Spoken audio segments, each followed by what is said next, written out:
Startuprad.io, your podcast and YouTube blog covering the German startup scene with news, interviews, and live events. Hello and welcome everybody. This is Joe from Startuprad.io, your startup podcast and YouTube blog from Germany.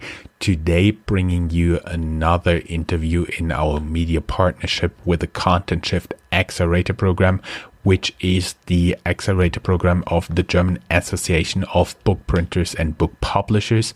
Nonetheless, we don't have an actual book printer or publisher here in the interview. Of course, we do have a startup here. But first, I would like to welcome the CEO and founder, Felix. Thanks. Hi, everyone. It is a great pleasure to have you here. And you guys are called Artificial Connect. We will pretty soon get to that. Let's first go a little bit through your life and what you've done, which led you to this stage.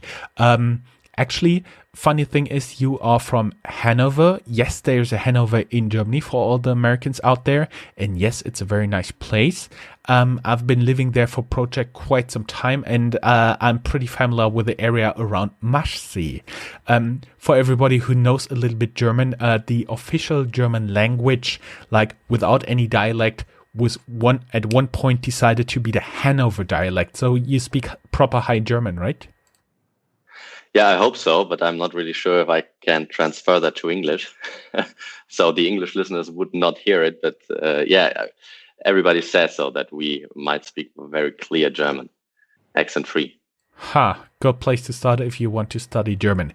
That said, I've been stalking you on LinkedIn like I do with all my guests, and if you're viewing this on YouTube or if you're listening this, go down here listening to this in our audio podcast, go down here in the show notes. You'll find a link to our blog post, which will contain your LinkedIn profile. That said, if you're new to our channel, hit the like and subscribe button and be sure to ring the bell that you don't miss another episode. That said, you actually started out in advertisement. How did you end up with an AI company? Well, I started in 2012 working for the Matzak Media.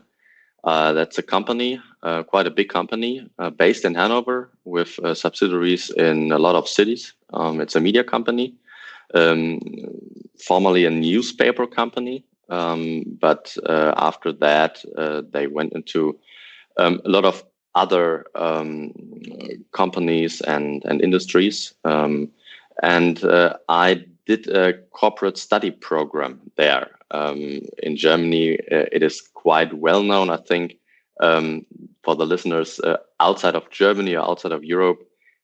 That's a program in which you can study and work in the same time. So a company is funding your studies, and I did that in Hannover with Matzak, and went into different areas of the company: finance, controlling, sales, marketing, online marketing, strategy, and I really liked the sales department there.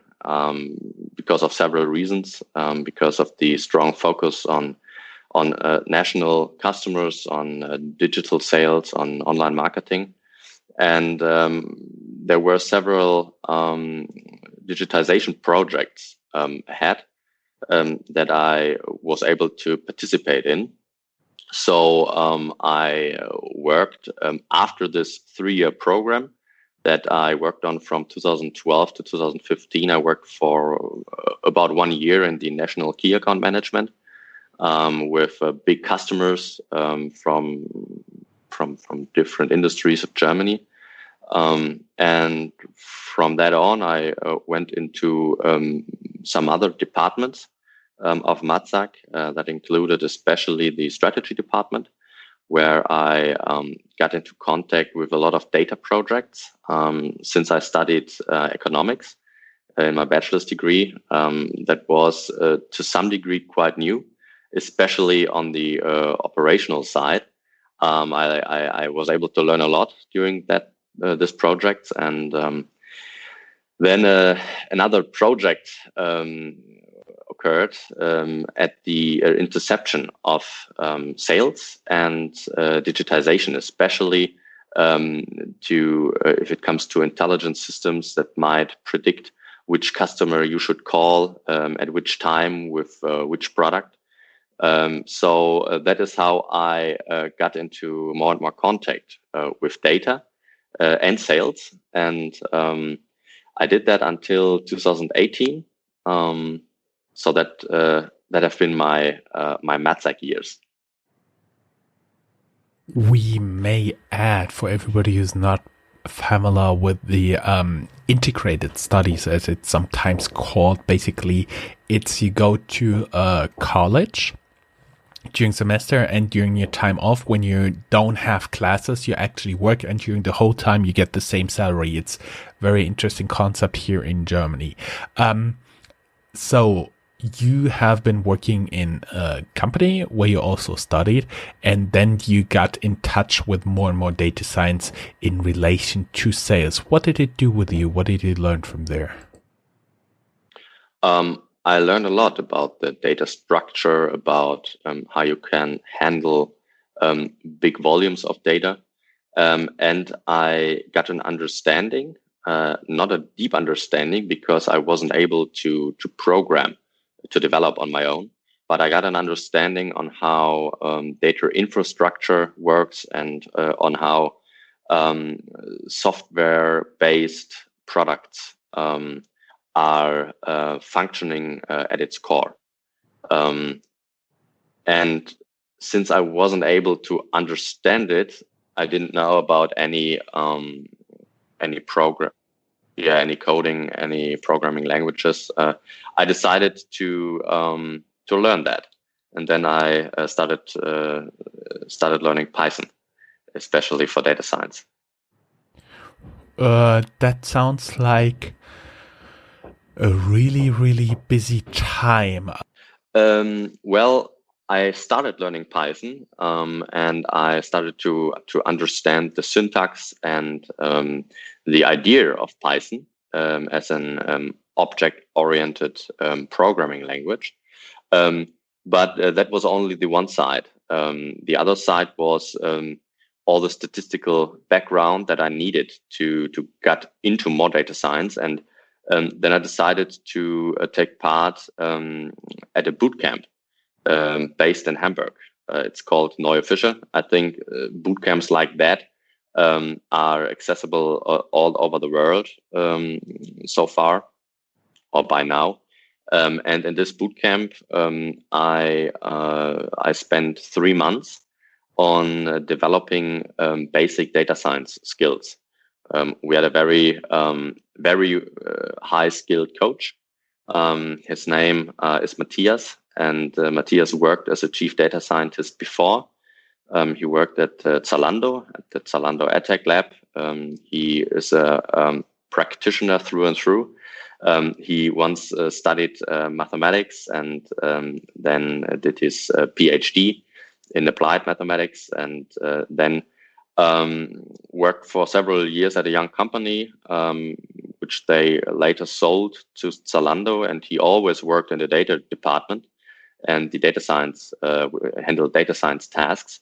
And for me, that was very interesting, because I had a very, very good coach who knew his stuff, and who brought us all this data science knowledge on the table through new cases every 1 or 2 days from the business side. And in this 3 months period, I extended it a little bit to 4 or 5 months. But in this main 3 months period, I kind of got the entry to data science and learned the basic knowledge. I see. And what was the moment you actually decided to make your own company out of that? When was the moment when you decided, that could be something out of which I could turn into a real business? What was that moment like? Well, I think there have been two moments. The first is besides coding, I have a passion for wine, and I started last year to become a sommelier. And I studied for that, and I learned a lot about wine, about vineyards, about the different styles in harvesting the wine and the grapes, and the wine stocks. And during that time, I got into contact with an e-commerce company that is selling wine online. And they told me about the problem they had. They discussed how to implement a recommendation engine, so that you, as a wine enthusiast or as a potential customer, are getting some recommendations on which wines you might like and you might dislike. And we thought about that together. I think we had a Chardonnay doing that. And while we thought about that, we came to the idea that we should just start to develop such a recommendation engine. And there are several types which we then developed. And that was a point from which on I thought, well, I really like that, especially if it comes to tasks where you can automate processes that generate higher value for companies, like natural language processing tasks, for example. That was the first point, and the second point that occurred was I spoke a lot with my former head coach Matthias and with another person who attended this boot camp. His name is Alex. We spoke a lot about business ideas, about machine learning ideas, and not only ideas, but especially needs. Which problems are not solved yet, and are there some problems that you might solve with machine learning? And then we thought a lot about natural language processing, about media, especially about the generating of content.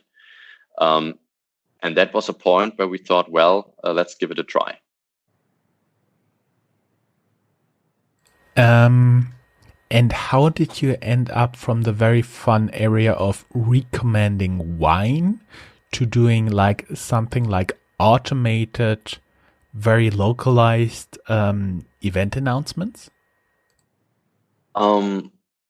So since Mark Klages, the fourth co-founder of the Artificial Connect, and I have a background in the media industry, we had a lot of contacts to media companies. And the first projects we did, which were mainly consulting projects, we did with those media companies. So we were in the consulting business, and we even developed some services for them, some smaller prototypes or some products that they are using now. And within these meetings, we spoke with a lot of newspapers, especially with the editorial staff. And they told us that they had several problems in their local market, especially if it comes to local journalism and to the event market.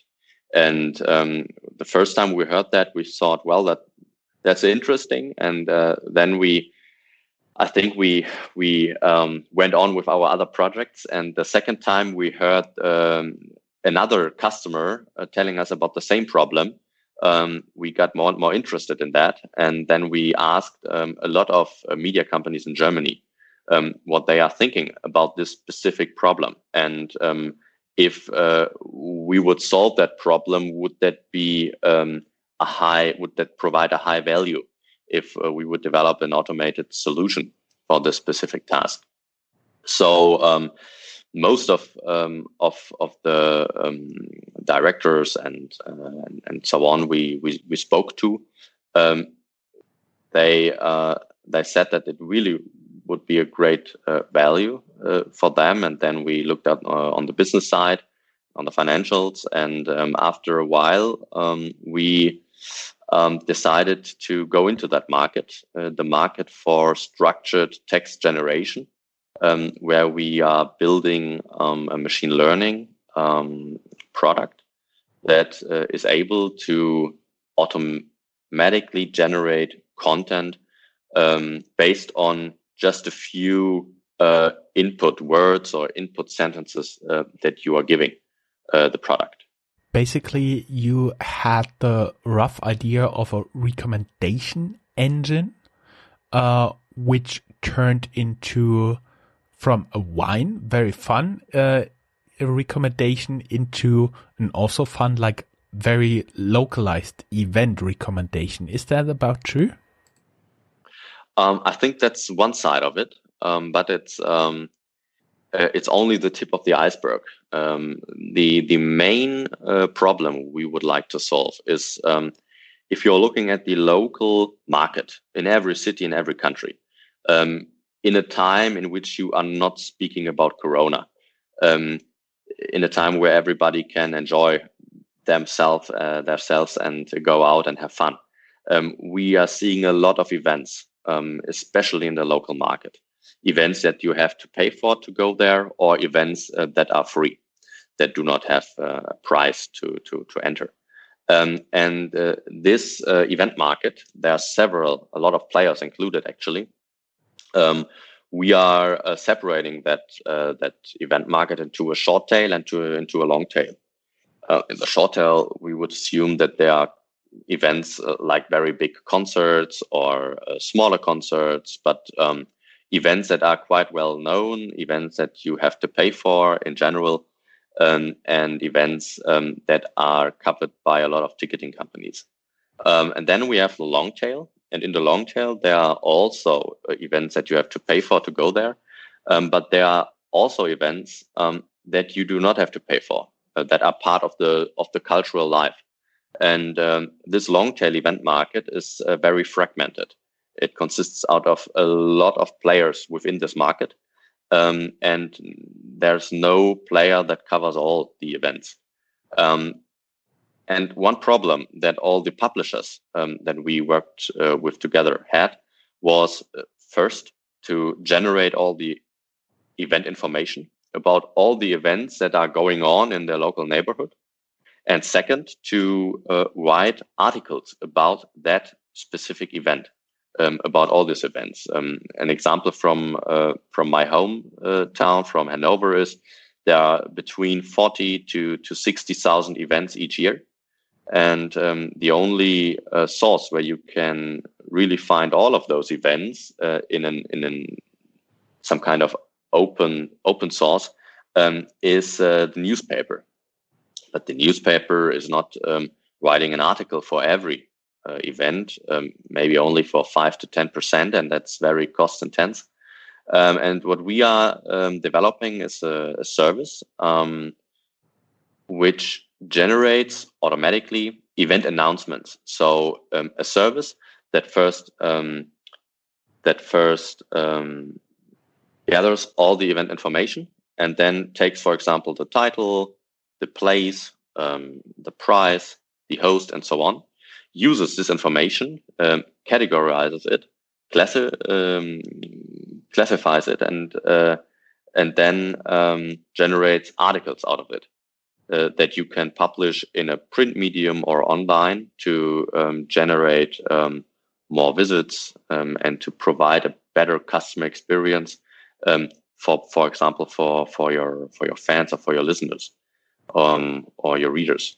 And the third part then is to personalize the way in which we are presenting this event information, or especially in which our customers, for example, newspapers or publishers in the book industry, are distributing the event information through different channels. I see. I see. Before we get into what Content Shift did for you, I have one more question. What type of areas are you currently thinking about, like to also get in? Because I assume you wrote a solution for one problem, but with a tiny bit of adjustment, it may be able to be like applied to other problems as well. That's right. There are several markets that are quite interesting. For example, in general, e-commerce and some niches of that, and the whole pharmaceutical market is quite interesting as well. The health market in general, and then there are several other industries, smaller industries compared to e-commerce or the health market, that might be of interest as well. And areas in which we are currently speaking to potential partners to enter those markets. What would you do there? We would provide, for example, a service that generates texts and large volumes of texts. For example, if you are an e-commerce company and you have a lot of products in your stock, and you have product descriptions that are duplicate content, for example, we could create unique content. For example, a company that sells washing machines, laundry machines, or that sells wine online, or that is selling other things. We could provide them with product descriptions that make them or that are helping them to get a better search index and so on. I see. One more question. How are you guys currently financed? Are you currently looking for external investors? We are quite open. We are quite open to have conversations about external investments. So far, we chose to bootstrap the whole company, and until this point, we do not have an external investor. I see. Let's get a little bit into our partner, because first, how did you learn about Content Shift? And secondly, what did it do for you? What was the benefit of participating in it? Yeah, so a market that we are very interested in is the reading market, readings about books. And I think readings are getting more and more popular. And when we thought about the way that our products might fit into the book industry, especially because we are interested in readings, we found out that the program Content Shift helps young companies to develop their products and to give them a space in which they can have a very, very, very intense discussion with persons from the book industry in a very high role, managers, publishers, and so on, to speak about the pros and cons, the benefits of the product, and where we should in which way we should go and develop our product. So we did some research, and it did not take us long to get in touch with Content Shift. And then we applied, and it took us a few weeks until we got a message that we are in, of which we were very happy. And then the 3 months program started. It's nearly over now, so I think about three months ago it started. And at first, we had a lot of possibilities to discuss our product within a mentoring program. So each company had an own mentor, and this mentor provided us with book industry insights. We spoke about the product. We spoke about possible adjustments that we had to take to to develop the product in a more adjustable way for the book industry.